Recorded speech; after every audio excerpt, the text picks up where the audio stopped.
Hello, this is Rev.Scott, and today I'm talking about the difference between preparation and paranoia. Preparation is getting ready for a scenario that is likely to happen in your geographical area.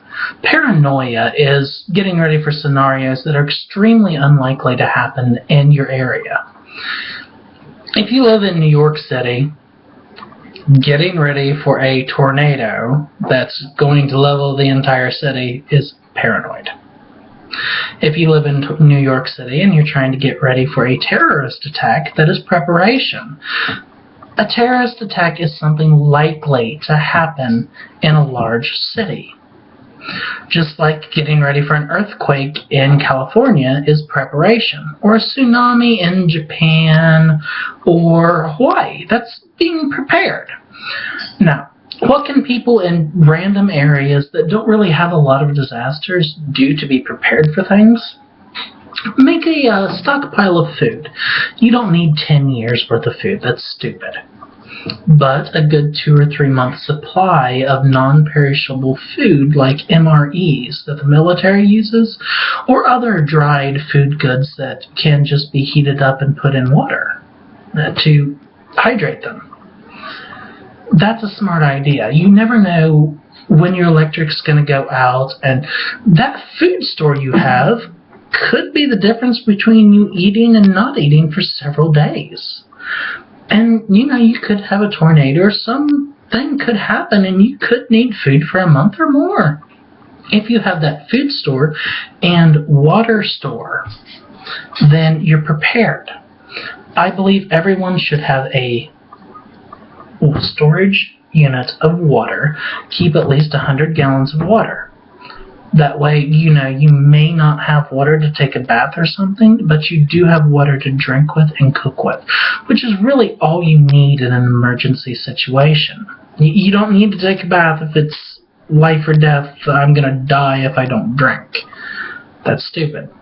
Keep the water stored. Use it for emergency use only. That's a good thing to do. God wants us to be prepared for any likely scenario. He doesn't want us to be paranoid, because God will help us through events that are unlikely to happen. Say you're in New York City and an 8.7 earthquake happens. That's unlikely. But God's going to help you get through that, because of the fact that you're relying on Him. God wants us to always be prepared, and He wants us to be ready to give an answer for the hope that's within us. We've been doing a really bad job of that lately.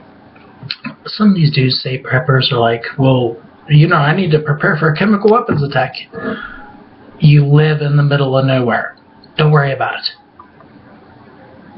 You're pretty prepared just living where you live. Okay? Now, you live in the middle of New York City. A gas mask would be a good thing to buy. Prepare you for chemical weapons, biological weapons, things like that. So would be a UV lamp. A UV lamp can take care of pathogens. UV light is dangerous, but at the same time, if you have a chemical or biological weapons attack, UV light's probably a pretty good thing to have. And so is a shower room. Now, God doesn't want us to be overly paranoid, but He does want us to be prepared. Always have a Bible. Always know what your emergency plans are and share them with your family. If you live in an area where tornadoes are often, well, have an emergency plan for tornadoes, and have an emergency meeting place, somewhere that you will come to and meet everyone at in case of emergency.